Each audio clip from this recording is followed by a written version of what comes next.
करुणामयी कृपामयी लाडली की अहेतुकी दया से, दुलार से हमें भजन करने का मार्ग मिला है। सबसे बड़ी कृपा यही है।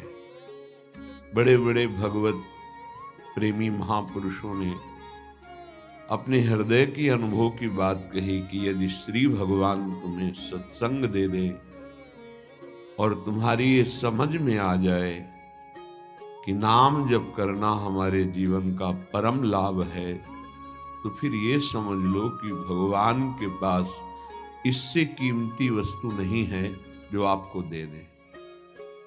यहां से लेकर के नीचे के 7 लोक, ऊपर के 7 लोक, ये सब भगवान की माया में संकल्प से बना हुआ है।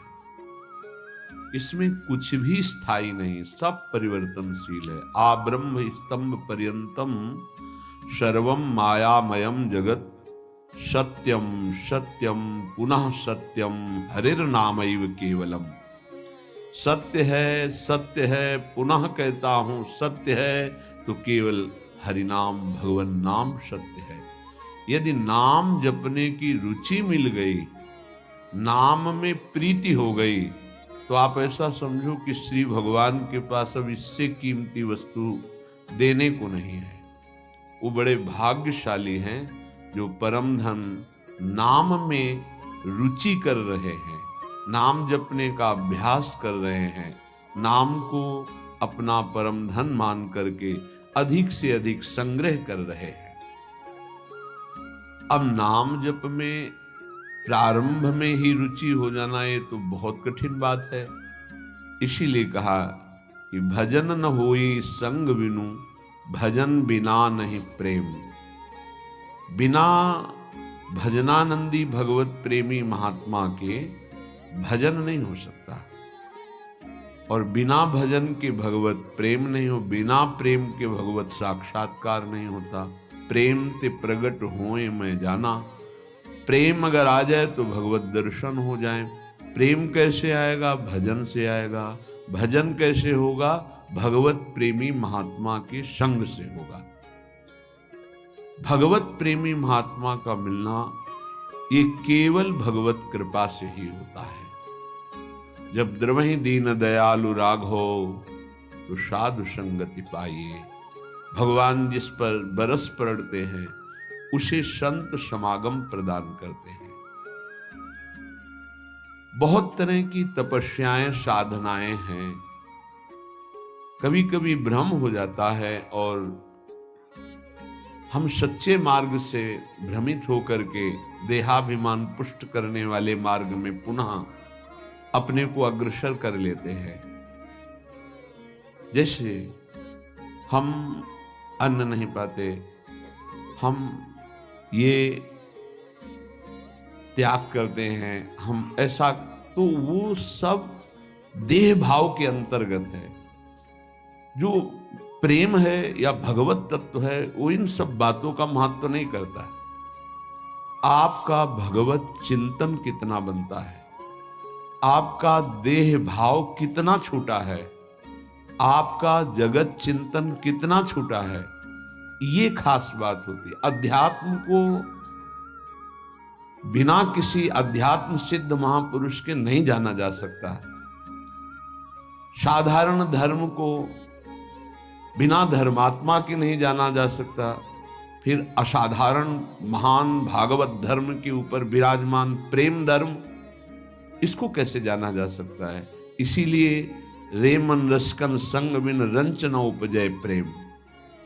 रसिक महापुरुषों के संग के बिना भगवत नाम में प्रेम, रूप में प्रेम, धाम में प्रेम, लीला में प्रेम असंभव है। मात संगस्तु दुर्लभ हो। यदि मिल गया है महापुरुषों का संग तो अब चूकिएगा नहीं। इसी जन्म में हम भगवत प्राप्ति करेंगे। ये भगवत प्राप्ति में सबसे बड़ी बाधा क्या है? हमारा मन के साथ हमारी दोस्ती। स्पष्ट समझ लीजिए, ये बहुत चिंतन करके अपने जीवन में फिर आपको बता रहे हैं। भगवत प्राप्ति में सबसे बड़ी बाधा क्या है? हमारा मन का स्वरूप संकल्प विकल्प करके भोगों में फंसाना। मन से हमारी इतनी घनी दोस्ती हो गई है जन्म जन्मांतर से कि मन ने जो चाहा वो मेरी चाह है, यही बंधन है, यही बंधन, इसी को पकड़ना है। मन ने जो चाहा, मन चाहता क्या है? 5 ज्ञानेंद्रियों के द्वारा भोगे जाने वाले समस्त विषय, जितने त्रिभुवन में भोग हैं उन सबको 5 में स्थित कर दिया गया। शब्द, स्पर्श, रूप, रस, गंध, और 5 ज्ञानेंद्रियों के द्वारा इनको जाना जाता है, ज्ञान होता है इनका। और इन भोगों को भोगने के लिए मन संकल्प विकल्प बनाता है। मन को मैं मानकर, मन को अपना मानकर हमारी दुर्गति हो गई, हम बंधन से युक्त हो गए, दुख पर दुख भोगते चले जा रहे हैं। सुख की लालसा से सुख भोग क्रिया परिणाम भयानक दुख, इसका मूल मन को सुधारना केवल इसकी मित्रता को हटा देने से होगा, दूसरा कोई उपाय नहीं है। ये आप अच्छे से समझ लीजिए। मन को यदि सुधारना है तो इससे दोस्ती हटानी पड़ेगी। बहुत कठिन है इससे दोस्ती छोड़ना। ये जो चाहता है वही मेरी चाह है, ऐसा हमें भ्रम हो गया है। ये अशांत तो हम अशांत, ये शांत तो हम शांत, ये भोगों में तो हमें चाहिए भोग, मैं भोगता। बड़ा विचित्र ये बंधन हो गया है। अगर समझ पा रहे हो, मन की दोस्ती, मन में तन्मयता, मन में अपनापन, यही हमारी मन की गुलामी का मुख्य कारण है, यही बंधन है। जब तक हम मन से दोस्ती नहीं हटा देंगे, मन में तदात्मता जो हो गई उसे नहीं हटाएंगे, अपनापन जो हो गया उसको नहीं हटाएंगे, तब तक इस पर शासन नहीं कर पाएंगे। जब तक मन को अधीन नहीं कर पाएंगे तब तक भजन नहीं हो सकता।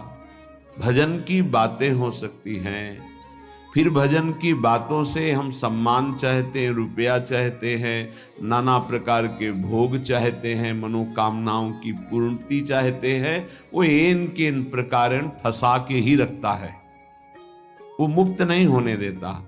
इसीलिए शास्त्रों में कहा गया है, बंधन और मोक्ष का कारण तुम्हारा मन ही है। विषय चिंतन भोगों में लगा हुआ मन बंधन का कारण है, भगवत चिंतन प्रभु में लगा हुआ मन मोक्ष का कारण है। स्पष्ट वर्णन किया गया है।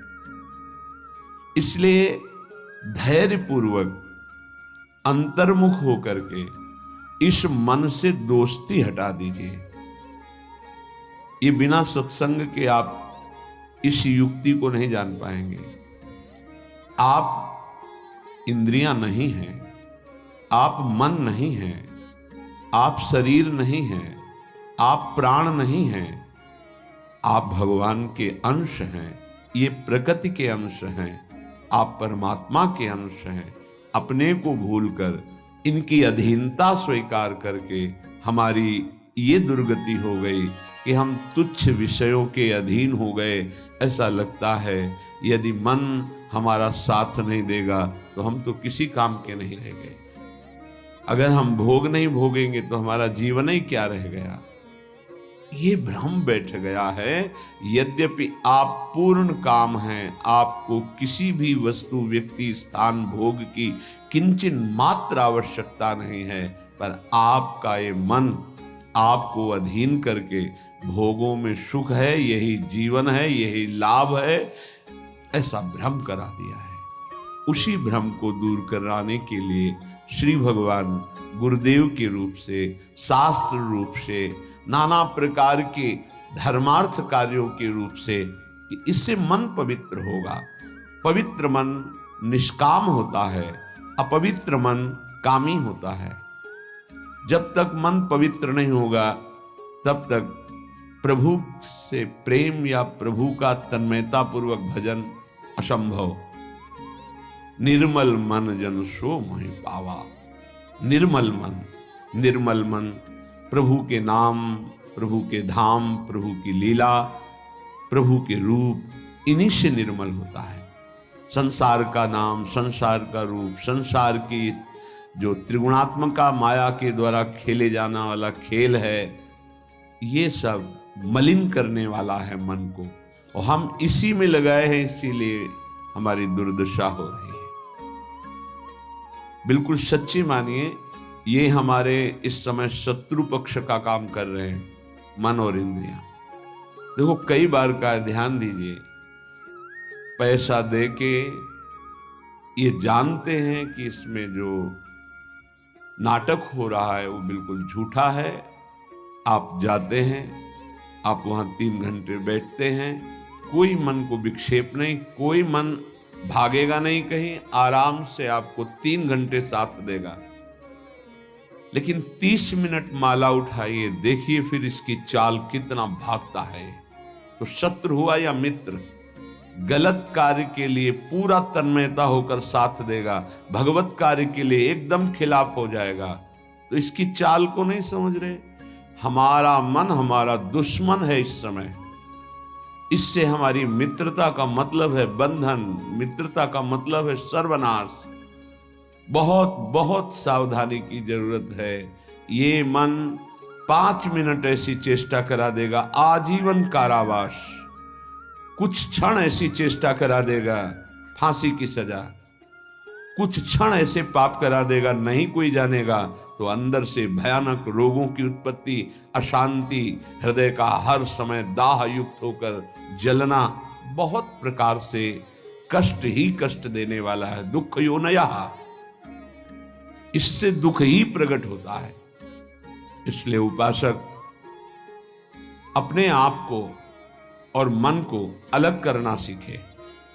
मन की मांग जो सही है वो पास कर दीजिए, जो गलत है उसको ना कर दीजिए, और बहुत जोर से ना कीजिए। नहीं नहीं नहीं, 1000 बार वो आपके सामने पेश करेगा, बड़ा सुख मिलेगा। नहीं, पर हम अंदर से कहीं ना कहीं टूट चुके हैं, हार चुके हैं। तो हमें लगता है कि यदि हम मन का साथ नहीं देंगे तो हाँ, ये हमको जलाएगा, ये हमको परेशान करेगा, और वो मैं सह नहीं सकता। इसी से हम मुक्त नहीं हो पा रहे, इसी से हम परमानंद में नहीं डूब पा रहे। यही कमजोरी है, इसको अच्छे से समझिएगा। मन से एक बार युद्ध करना पड़ेगा।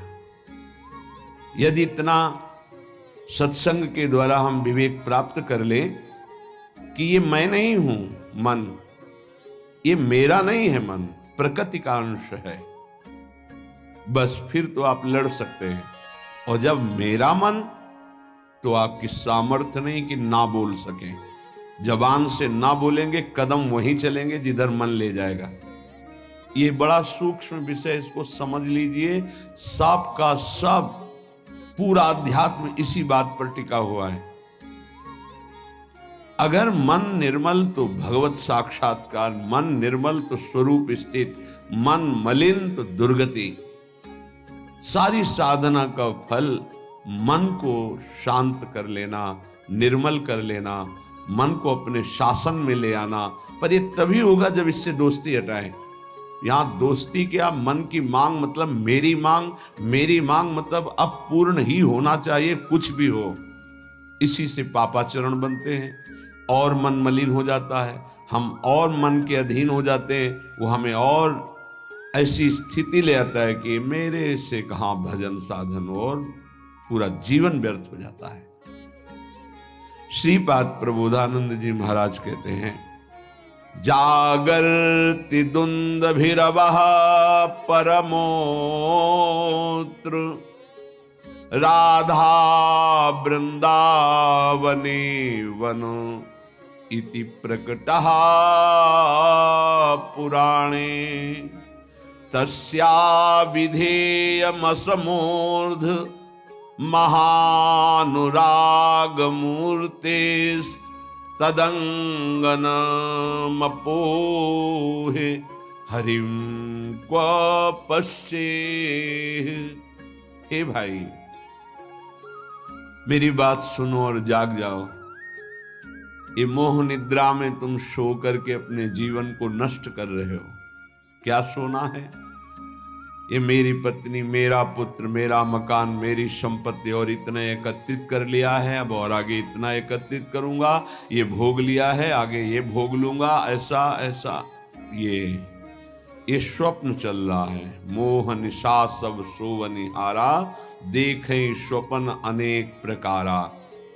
अब इस स्वप्न में इतना लंबा स्वप्न है कि हम ये जान ही नहीं पा रहे हैं कि हमको यहां से जाना है, कुछ नहीं ले जाना है। हम आए किस लिए हैं, कर क्या रहे हैं, करना क्या है, इसका समाधान ही नहीं हो पाया। बस चलता जा रहा है। दूसरे को दाह संस्कार करके शौकाता है, समझाता है दूसरों को, खुद नहीं समझता कि यही दशा मेरे शरीर की होने वाली है। फिर इसके बाद कोई नवीन शरीर मिलेगा जिसमें हम साधना नहीं कर सकते, जिसमें हम बंधन से मुक्त नहीं हो सकते। इसलिए जागो। प्रभु की प्राप्ति ही जगना है। जहां तुम्हारे हृदय में भाव आया कि मुझे इस जन्म में भगवत साक्षात्कार करना है, जीवन मुक्त होना है, जगना प्रारंभ हो गया। अगर ये चाह नहीं आई तो सो रहा है, चाहे कोई भी हो। 18 पुराण कंठस्थ हो, चारों वेद कंठस्थ हो, लेकिन लक्ष्य भगवत प्राप्ति नहीं है तो सोया हुआ है। जगा हुआ पुरुष वही माना जाता है। मोह का नाश होकर ज्ञान का प्रादुर्भाव हो जाना। होय विवेक मोह भ्रम भागा, तब सब विषय विलास विरागा। जगा हुआ पुरुष जिसके हृदय में बात आ गई है, मुझे स्वरूप स्थित होना है, भगवत प्रेम प्राप्त करना है, भगवान से मिलना है, पक्का इस जन्म में मिलना है भगवान से, ये बात आ गई, वो जगा हुआ पुरुष है। तो ये बात जान लो कि भगवान कहां मिलेंगे। श्रीपाद कहें, ये हम डंके की चोट से कहते हैं कि हमारी लाडली जू परम पावन वृंदावन धाम में अभी इसी क्षण लीला परायण है। राधा वृंदावने वन इति प्रकटः पुराणे। बहुत से शास्त्रों में ऐसा वर्णन, गर्ग संहिता देख लीजिए, पाताल खंड में ब्रह्म वैवर्त पुराण में बहुत सुंदर वर्णन है, जगह जगह वर्णन है। तो जहां हमारी किशोरी जो है वहीं प्रभु विराजमान है। अब सूक्ष्म विषय इसका, किशोरी जो प्रेम रूप है, जहां प्रेम है वहीं हरि है। प्रेम के बिना हरि का साक्षात्कार नहीं हो सकता। प्रेम का मूर्तिमान स्वरूप हमारी प्रिया जो है, इसीलिए हम कहते हैं राधा राधा राधा, क्योंकि राधा उच्चारण किया तो जिनका नाम राधा है वो देखे, और जिनको प्राण प्रिय है वो देखे। प्राण प्रिय है हरि को, हरि रसना राधा राधा रट, स्वयं हरि जो राधा राधा रटते हैं, और किशोरी जो प्रिया प्रीतम दोनों हमारी तरफ देखेंगे राधा उच्चारण से। तस्या विधेय मसमूर्ध महानुराग, किशोरी जी की कृपा से ही महाअनुराग प्रकट होता है। महाअनुराग में ही हरि का साक्षात्कार होता है, प्रिया प्रीतम का साक्षात्कार होता है। इसलिए अगर हमारे वाक्य को आप समझ पा रहे हो, श्रीपाद कह रहे हैं, तो आप वृंदावन का आश्रय ले लीजिए। अगर अखंड वास नहीं प्राप्त हो पा रहा तो आश्रय ले लीजिए, रजरानी का सेवन कीजिए, धाम आइए, बार बार यहाँ दर्शन कीजिए, प्रदक्षिणा परिक्रमा कीजिए, बैठकर एकांत में नाम जप कीजिए। बहुत बड़ा प्रभाव धाम में जो भजन करता है तो बहुत कई गुना बढ़ करके उसको लाभ मिलता है। इसलिए यहाँ बहुत जल्दी भगवत प्राप्ति होती है। मथुरा में 6 महीने में भगवत साक्षात्कार कर लिया ध्रुव जी ने। देखो 6 महीने भी बहुत होते हैं। अगर व्याकुलता बढ़ जाए, तन्मयता हो जाए, तो 6 मिनट में भगवान साक्षात्कार करा दें। वो बहुत कृपालु है। मिलन्ति चिंता मणिकोटि कोट्यः। अब ये बात समझनी है। स्वयं बहिर्दृष्टिमुपैति वा हरिः तथापि वृंदावन धूलि धूसरम न देहमन्यत्र कदापि आत्मे। एक तरफ हरि है, एक तरफ करोड़ करोड़ प्रकार के सब भोग सामग्री, महान रत्न, रुपया, पैसा, सोना, चांदी, सब वैभव है। अब अगर पूछा जाए मन से कि किधर कदम बढ़ाओगे, तो इधर ही कदम बढ़ेगा, हरि की तरफ नहीं। बातें केवल हरि की होंगी, हरि की तरफ कदम नहीं। बहुत विचित्र माया है, बहुत विचित्र माया। देखो ना, मन समझा रहा है अभी भोग लो, हरि तो आगे मिल ही जाएंगे। आगे कब कब आगे मिल जाएंगे? कितने दिन की आयु है? हमारा मन हमको गलत सलाह देकर हृदय को अपवित्र करता रहता, हम राजी बने रहते हैं। बड़ा धोखा हो रहा है, हम अपने साथ धोखा कर रहे हैं। पक्का समझो, केवल हरि प्राप्ति के लिए हम यहां आए हैं। अनंत जन्मों से भटक रहे हैं, अनंत जन्मों से, न जाने किस किस लोक में, किस किस योनियों में कितना कितना कष्ट, वो सब भोग के आए हैं। माया ने सब विस्मृत कर दिया है। अब लगता है देखा जाएगा जो होगा। अरे देखने लायक नहीं रहोगे। ऐसा कष्टप्रद जीवन होता है कि कोई उपाय नहीं है। अन्य योनियों में कोई उपाय नहीं है। बहुत कष्टप्रद जीवन। देखो ना, जीवों के साथ कैसा बर्ताव कर रहे हैं मनुष्य शरीर धारण करके। पता नहीं उनको कि यही दुर्गति उनकी होनी है। जीवित ऐसे जैसे पकोड़े तले जा रहे हैं, ऐसे जीवों को, ऐसे उनके, वो भी जीव हैं, वो हम ही तुम हैं, कर्म के अनुसार वो बन गए। क्या बर्ताव हो रहा है? वैसे भी जंगल में नाना प्रकार के कष्ट अन्य जीवों को प्राप्त होते हैं। अगर कांटा लग गया तो आप निकाल सकते, वो नहीं निकाल सकते।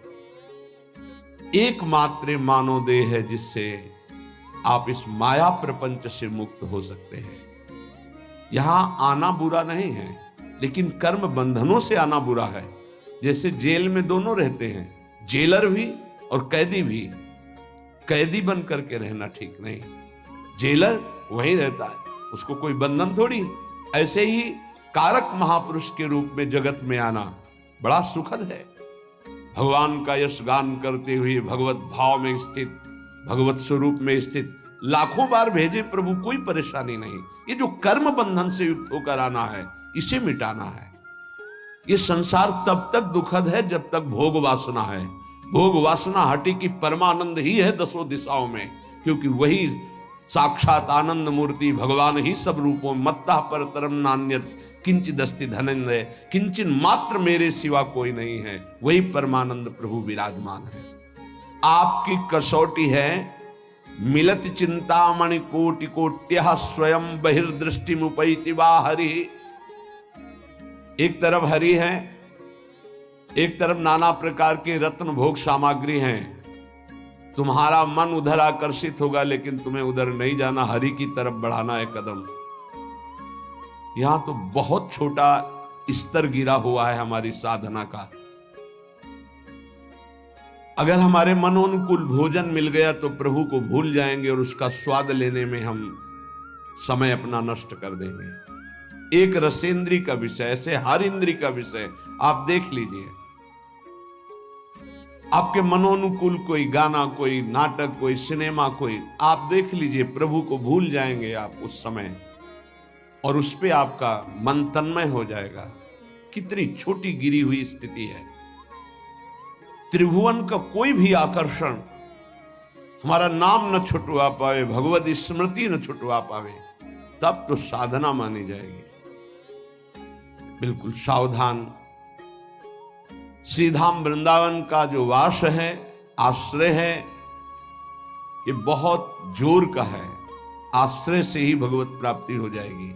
अगर दृढ़ निष्ठा आ जाए, कोटि कोटि चिंतामणि रत्न आदि आपको प्राप्त हो, तो भी तुम आश्रय मत छोड़ना प्रभु का, वृंदावन का, धाम का। पहली बात तो ये भगवद आश्रय कहीं भी रहोगे तो ये धाम आपको अपनी महिमा प्रकाशित कर देगा। कहीं भी आश्रय पक्का होना चाहिए। आश्रित हृदय वृंदावन का कैसा होता है कि जहां उसको अपने व्यवहार कार्य से फुर्सत मिली, भागा, जैसे कोई अपने घर को भागता है छुट्टी मिलने पर, ऐसे श्री धाम भाग के आया। उसे कोई कहे अमुक जगह चलो, बहुत सुंदर वहां शोभा है प्रकृति की, वो नहीं जाएगा। नहीं नहीं, हमारा तो जीवन वृंदावन है, प्राण वृंदावन है, सर्वस्व वृंदावन है। वो बस भाग के वृंदावन, ये है वृंदावन का आश्रय। एक दिन का भी समय मिला तो कहीं नहीं, भागा वृंदावन की तरफ। एक बार बिहारी जी की दंडवत, एक बार वृंदावन की परिक्रमा की, फिर चला। आश्रय तत्व अगर पुष्ट होगा तो वृंदावन वहीं कृपा कर देगा।